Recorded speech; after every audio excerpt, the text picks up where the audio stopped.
Namaste, Suswagatam, and welcome to our Sunday edition of Gyan Ganga Words of Wisdom on our Virat Hindustan Sangam social media channels.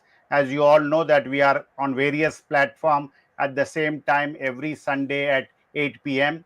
Today we are at episode number 259, and the interesting topic today is corrupt dynasty of the Congress and their future. So for the next 40 minutes or so, we will be discussing with Dr. Swamy and the team and our panel members about this topic. And we thank our viewers across the globe for their support week after week. And we have to today inform our viewers that, as you know, we start a series on unknown figures from Indian history. And as part of our Virat Hindustan Sangam mission is to promote and project the correct history of India. Today we have another freedom fighter, Motilal Tejawat from Rajasthan region, who was a Vanvasi and a tribal leader. And today we are going to hear and listen to what he had done during the freedom struggle. Motilal Tejawat, born in 1886 in Koliari, Rajasthan, was a social reformer and tribal leader. He witnessed the oppression of the Bhil community under feudal lords and British rule. Disturbed by their suffering, he resigned from his job and dedicated himself to activism. He was inspired by the Bijolia movement and spread awareness among tribal villages. His movement focused on ending forced labor, heavy taxation, and social injustices. He organized a massive gathering at Matri Mundia, uniting thousands of Adivasis. The authorities ignored their demands, leading to stronger protests. On March 7, 1922, during a peaceful assembly in Palkitaria, now Dadvav, tragedy struck. British forces opened fire on unarmed tribals, killing between 1,000 to 1,500 people. This massacre, known as the Iki Movement Massacre, remains one of India's forgotten tragedies. Though arrested and imprisoned, Tejawat's fight for tribal rights continued. He is remembered as a fearless leader who stood against colonial oppression. His efforts laid the foundation for future movements advocating tribal welfare. His bravery in the face of tyranny inspires generations to stand up for justice. Motilal Tejawat's legacy reminds us that true courage lies in fighting for the voiceless.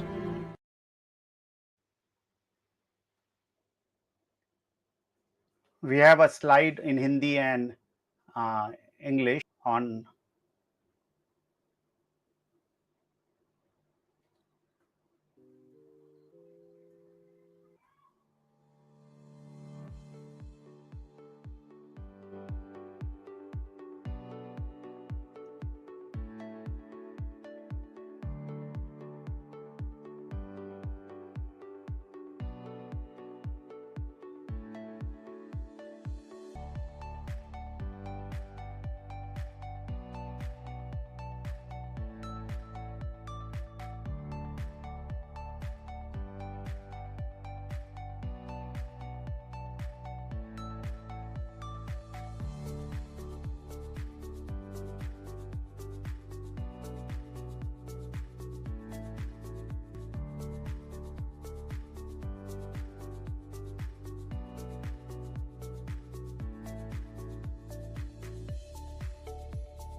Virat Hindustan Sangam pays tribute to this great freedom fighter and leader of pre-independent India. And with these words, it is over to Dr. Subramanian Swamy to initiate today's discussion about the corrupt dynasty of the Congress and their future. Over to Dr. Swamy.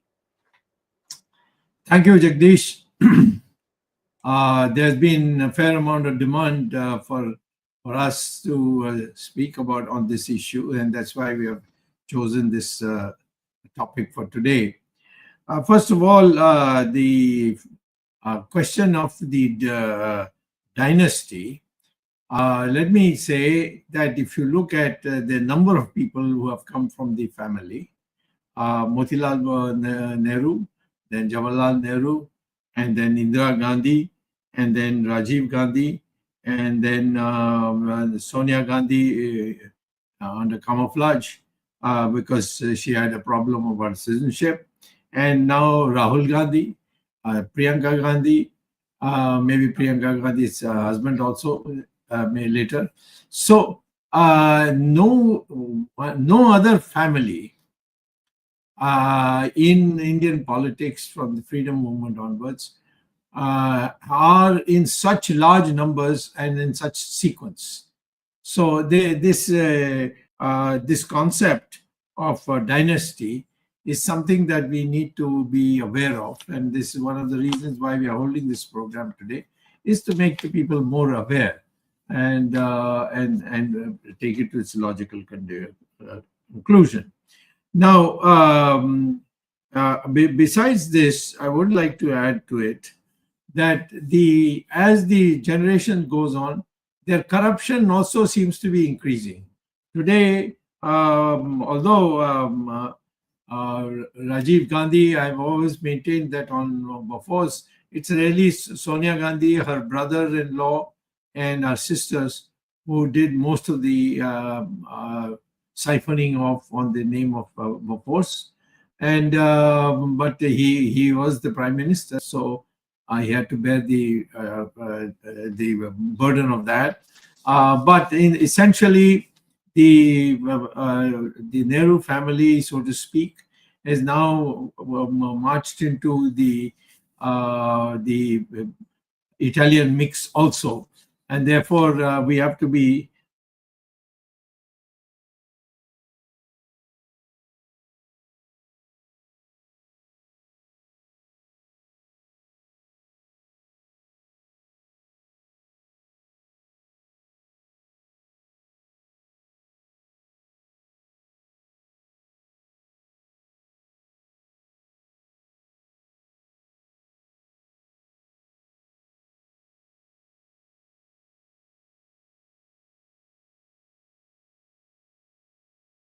I would also like to say that some of the things that the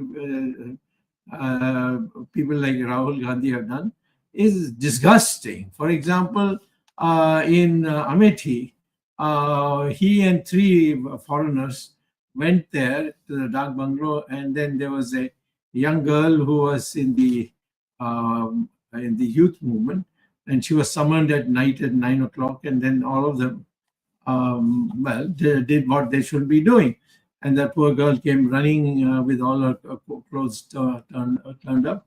Then Congress General Secretary that time, when it was a lady who was very close to Mrs. Gandhi, they gave her a lot of money and sent her out, and she's nowhere to be seen today.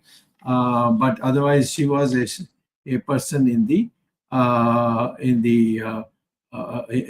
Amethi, and she's now untraceable, and therefore I'm not able to take this up as a court case.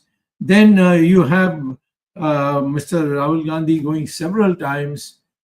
I mean, I think he must have gone about, in the last 10 years, about 42 times to Turkey. Now, why would you go to Turkey? I don't understand. And invariably we found that he goes to Turkey on an Indian aircraft, and then there he takes another aircraft and goes further on, so that he's untraceable. Now, all this, how can you be in Indian politics and do these things and get away with it? So why we are saying this, the corrupt is money. It is now well established. National Herald case is a classic example of how they have tried to steal a major set of real estates, which came out of the fact that this National Herald case newspaper was closed down. So there I have got them on bail. They are on bail today. Rahul Gandhi cannot go abroad without getting my permission in a courtroom situation. In a courtroom situation, he has to make an appeal that I should be allowed to go abroad. So his present situation is not that he is a free man. There is a warrant which was then turned into getting a preview for being out of jail, provided that you have abided by the rules of the jail. So how can you have a leader of a party who is arrested for corruption in stealing the land, the parts of our country which are supposed to be hallowed, like the newspaper that National Herald was, and then take it over and then use it as a kind of a youth congress center and so things like that. I mean, this is something that makes anybody and everybody unhappy. So now there are other issues. The Rajiv Gandhi Foundation has vast amount of money from the Chinese, and both Rahul Gandhi and Sonia Gandhi have gone to China. They have signed some secret agreements which they are not presenting, and it is there in an oblique way in the Rajiv Gandhi Foundation documents. Why is it that they are having this connection with China? You can have good relations with China, but not today. You can't have a good relations with China because they have occupied our territory. It's sad that Mr. Modi has buckled under the Chinese and given away our land in Ladakh to the Chinese, claiming that this is a new agreement for peace and all that rubbish that has been done. But no one in India, including members of parliament, former ministers, whatever, is allowed to go today to Ladakh to see how much the Chinese have taken for our land. In my opinion, they have taken something like 4,000 square kilometers of Indian land. And these people have never uttered a word that Mr. Modi has sold this country down the river to China by giving up vast lands of National Herald to them. So here too, there is some quid pro quo with China that they have, which needs to be discovered. And it's a factor that we have to take into account, the fact that these people are today leading a party which was a very ancient party, which was in the emergence, in the freedom struggle. It played a major role. Now you have found that the situation where these people are taking it and almost putting it into pocket. So now the question is, how do we deal with this? Unfortunately, Mr. Modi has been singularly soft towards them. He has take for National Herald. He's trying to block me. He doesn't let me go further. I wanted to send them to Tihar jail. He said, no. He called me up to say, no, don't send them to Tihar jail.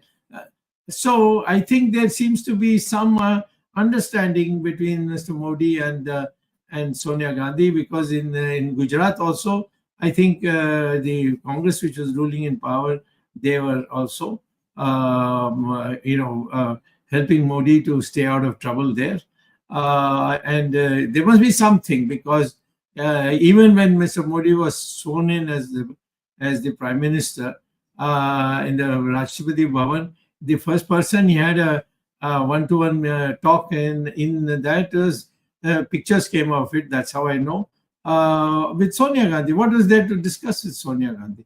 It's basically to assure her that, he'll look after her and that kind of thing. and it's been so therefore. So I think what I would say today is for us to discuss is, are we going to have this, are we going to permit this in the future? After all, I have proved that Rahul Gandhi has a British passport now, and he is now being projected as the Congress Party's Prime Minister's candidate. And in a fluke, it can happen. We don't want that to happen, because Mr. Modi is failing doesn't mean that Rahul Gandhi should come. But he is a man who holds a British passport.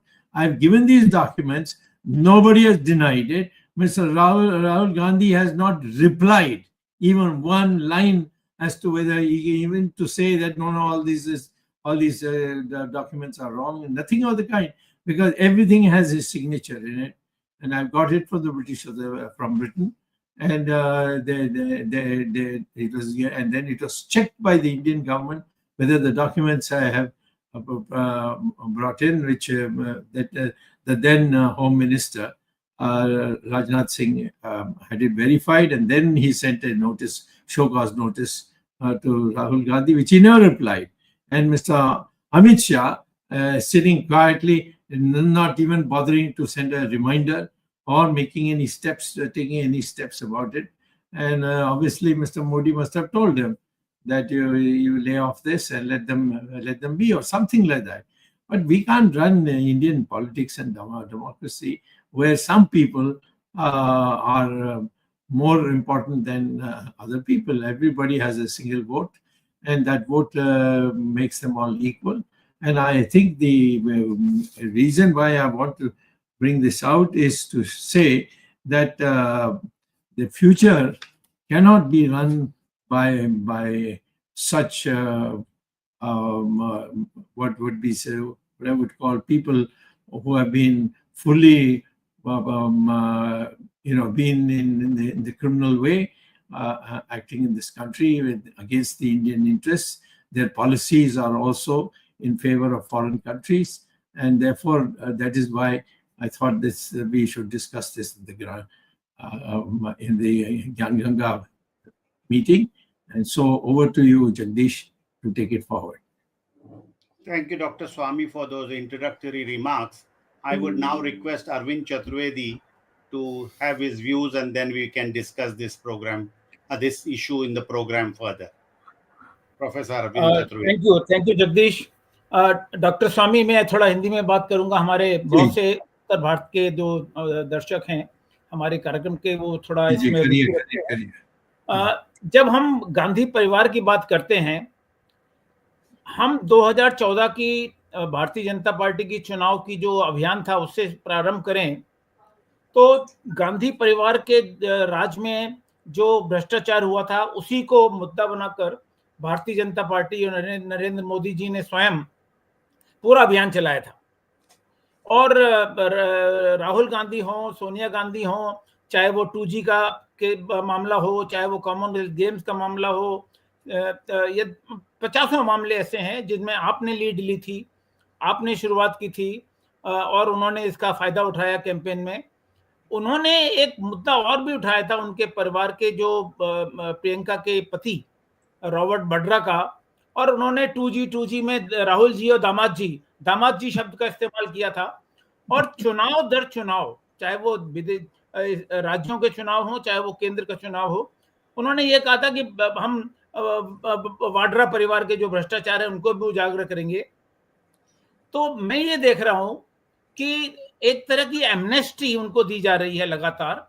और जब आपने चीन का मामला उठाया, कांग्रेस का Chinese communist party के साथ करार हुआ, एग्रीमेंट हुआ, समझौता हुआ, भारत सरकार ने उसके पर सवाल नहीं उठाए.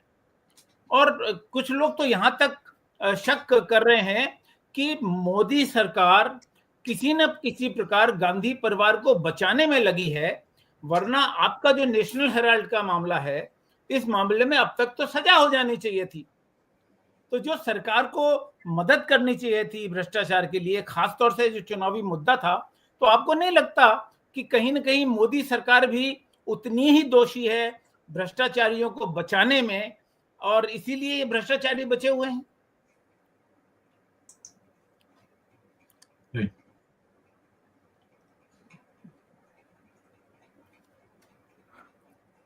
Now, Dr. Swamy, he wants to know that by Modi's inaction, is it not directly benefiting these crooks, which he promised action during the election campaign leading to 2014 victory? And now that they are in the opposition, but no action is being taken. Arvind, if I'm right, it's yes, correct. Yeah.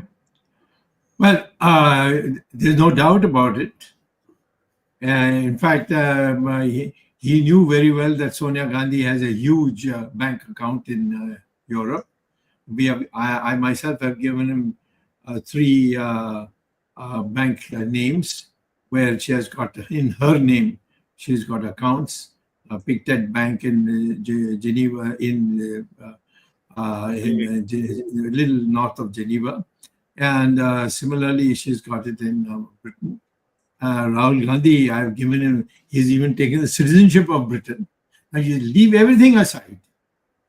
What an impact it will be if Mr. Modi tomorrow says that Rahul Gandhi is no more an Indian citizen because he has taken a citizen of the British.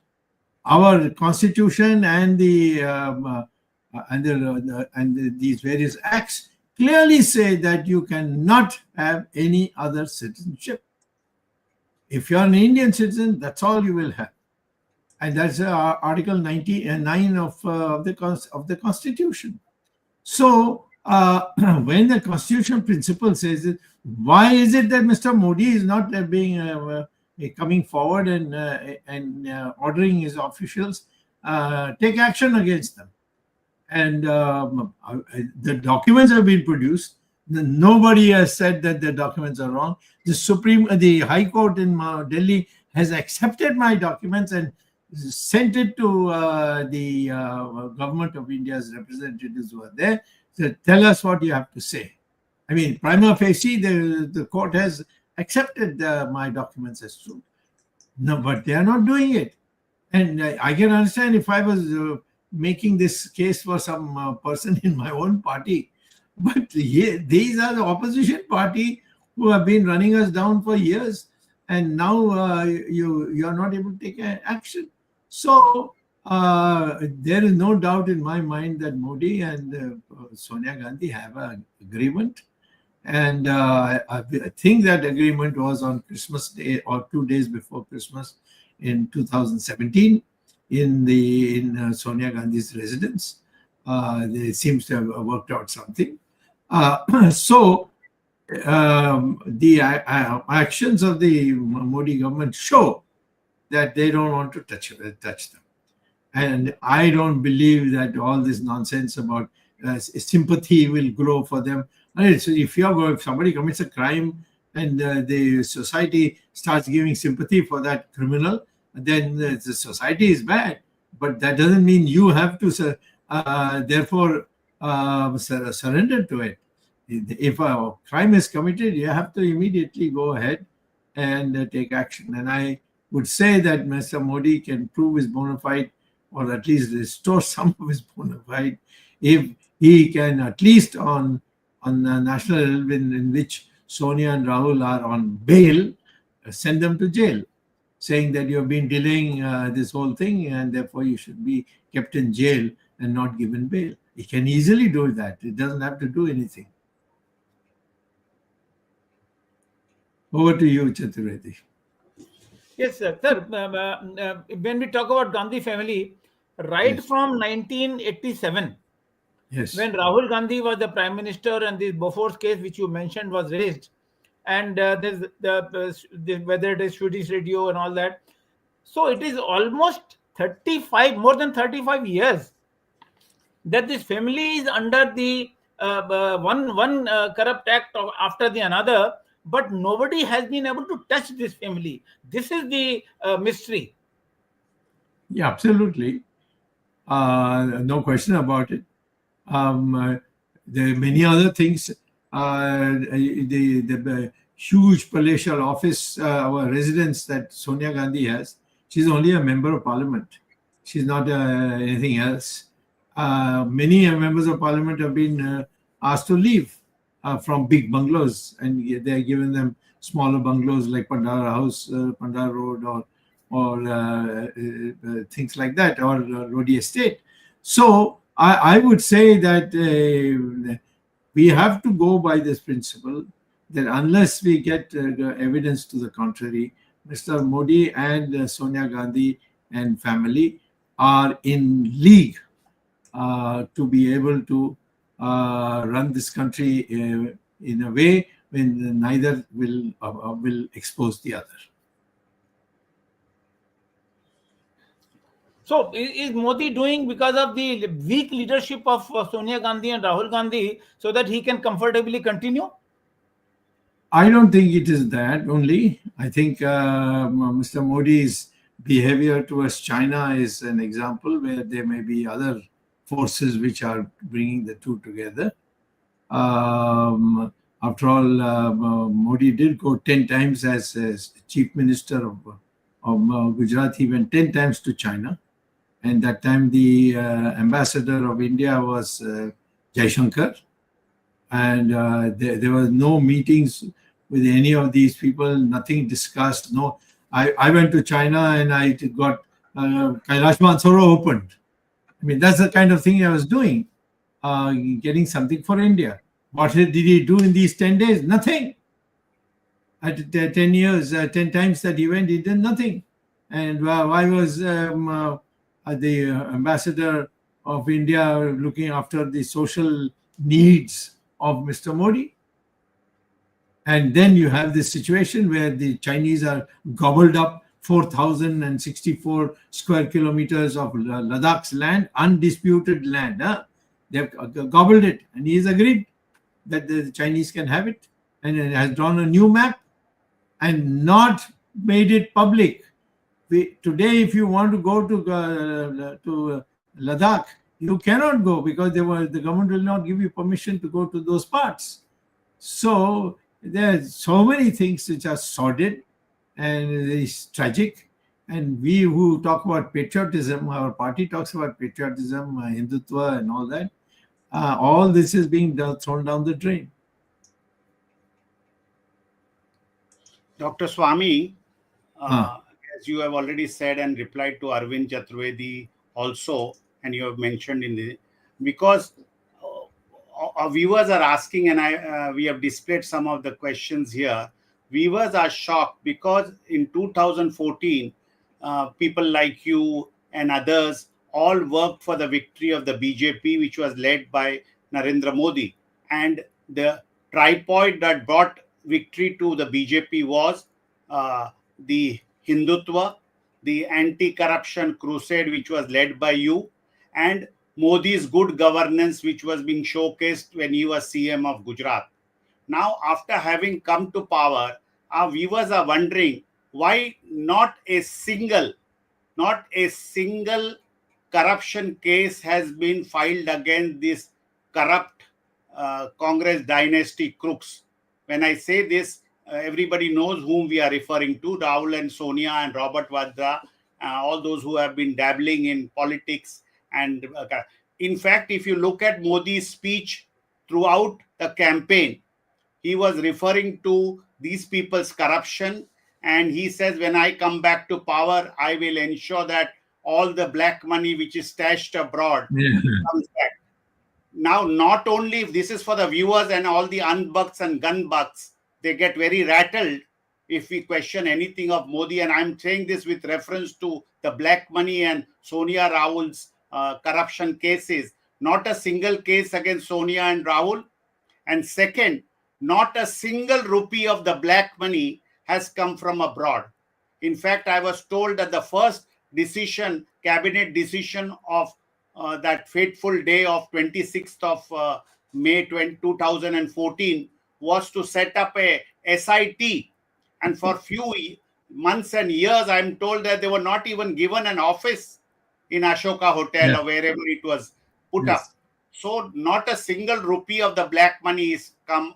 And Amit Shah in lighter vein says all that was a jumla regarding the 15 lakh coming into any account. This 15 lakh and all that was promised by Modi. But forget the 15 lakhs. whether it is a figure of speech, but not a single attempt has been done to get this black money back. So viewers are wondering what type of an arrangement this is. We are coming back to the same point, because people say, yes, we want to keep the Congress out, we want to keep these guys out. But the question is, our inaction is leading to a situation where these Congress guys are trying to keep up their campaign, because we narrowly formed a government in 2024. We were first time in 3 elections, we were reduced to a below majority mark. So why are we tolerating? Why is the BJP or the Sangh Parivar not taking corrective steps to remedy the situation or make a change of leader? Because another canard which has been spread is, when you or anybody says that there should be a change of the prime minister, many people give it a different twist, thinking that Rahul will come back to power. But you have been saying that a person from BJP, there are more BJP leaders or capable BJP leaders who can replace Mr. Modi. So people are all wondering, no black money come back, no action against these people, not a single case filed by the government, and everybody is threatened that no, if Modi is removed, Rahul is coming to power. So all this type of drama goes on. So I want you to again comment on this type of a situation. I give you the latest example. Trump has said that he had given $21 million to Modi. Has anybody from the Congress party at any official level asked Mr. Modi explain this, or have taken a jalous to his residential area, where they'll be, to the extent they'll be allowed to go there and raise it? Not a word has been said by either Rahul Gandhi or Sonia Gandhi. And just some junior guys have made some remark in a press conference. But that's not the. Why is it that they, on this issue, they are not doing it? So instead, what they do is, anyone who brings all this out, they get that cheapy VP organization called BJP IT cell, and there's kuda kabada in that. They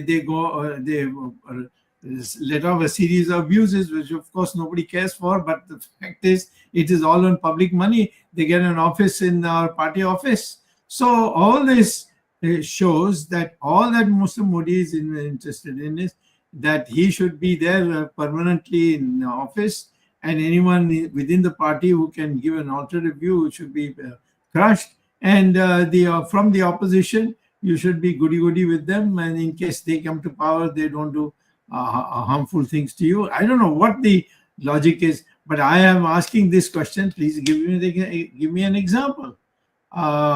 Give me an example where you have taken any stand on the corruption of the latest Gandhis in the Congress party.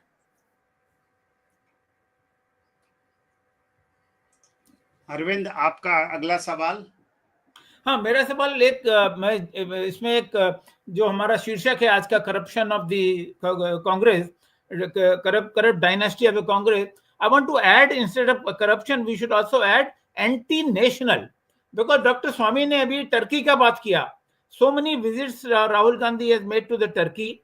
He has his connections with George Soros.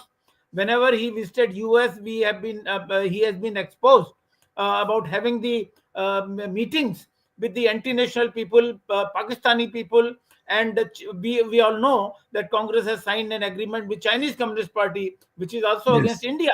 So it is not only corrupt dynasty, I would say anti-national dynasty. So it is good in a way that BJP is in power. We want BJP to continue to be in power, but not be soft on the enemy number one of the nation.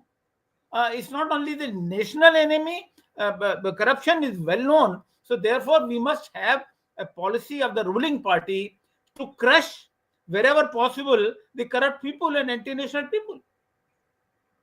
Yeah, I would say that, if there's any doubt, ask the government to come and fully support me in the Delhi High Court on Rahul Gandhi being a citizen of Britain? Why are they taking time? Why are they delaying? And privately, and they also put up some fake candidates also. Why are they doing this to save Mr. Rahul Gandhi? I mean, the whole court knows this. All the lawyers sitting in the court, they tell me what is going on. And so I would say that I know that the RSS is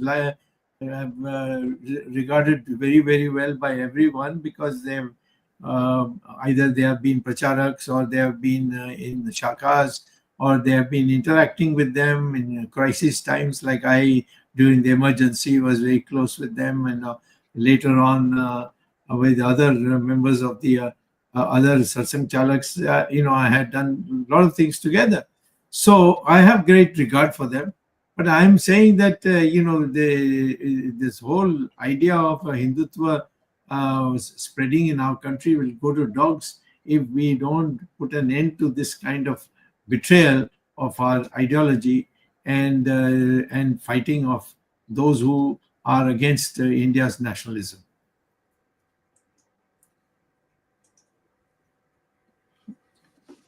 Dr. Swamy, what will be, as these cases are going on, the Congress party is a more than 100 and I would say 50 years old party, and these some of these dynasty leaders will be there for some time or the other. But what do you think is the future of these fading dynasty leaders and the Congress party in the future? No, the Congress party can never come up as long as this half Italian crowd is in the leadership.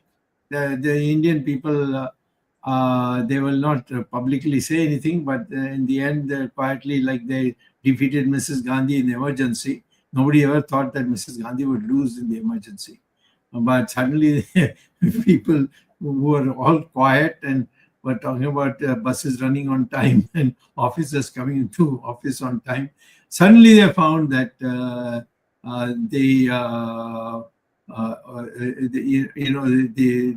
elections gave them freedom, and they defeated Mrs. Gandhi herself. Nobody would ever thought that Gandhi would be defeated in an election, and she was defeated. So I think I have faith in the public, and I would like to see the public now start demanding that if you're going to fight corruption, start with the Congress party, and start in particular with the Nehru family's leftovers, and bring them to book. And they have enough. After all, the National Herald is a case where they are on bail, and that bail has been so delayed. The whole matter has been so delayed that they can always go to court, and I'll support them in court to say that now they've been so long on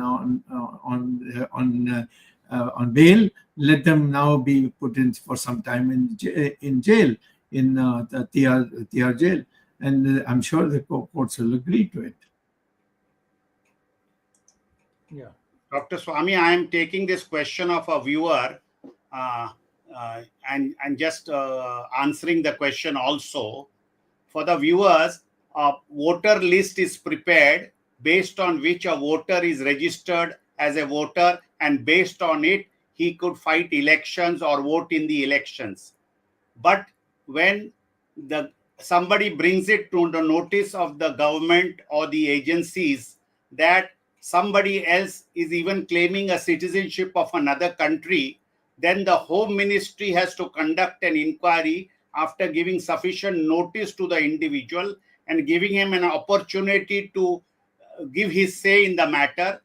And what is happening in Rahul Gandhi's case is, after Dr. Swamy presented all the documents of the equivalent of the Register of Companies in Great Britain, where he filed his back of company return, and he claimed that he was a British citizen and had a British passport, then the government reluctantly, under Rajnath Singh as Home Minister, issued him a notice in April 2019. But in May 2019, the Home Minister then was changed, and Amit Shah since then is the Home Minister, and Rahul Gandhi is enjoying perhaps his protection and not replying to the notice. So the facts of the matter is, if a person is a foreign citizen and it is brought to the notice of the Home Ministry, it is the government agencies which have to act. And the present government agencies are controlled by Mr. Modi, the Prime Minister, and the Home Minister. And that is why, in spite of so many representation, ultimately Dr. Swamy has moved the High Court of Delhi.